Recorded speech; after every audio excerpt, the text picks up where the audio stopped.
Nasa 51% ng kumpleto ang Farm to Market Road Network Program ng gobyerno.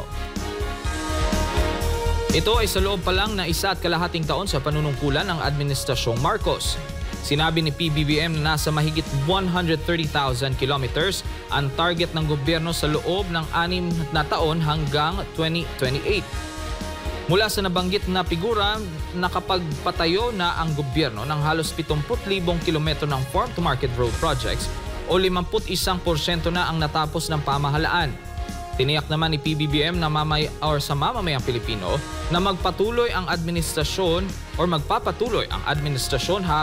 hanggang sa makumpleto ang target na mahigit 131,410.66 kilometer bago matapos ang kanyang termino.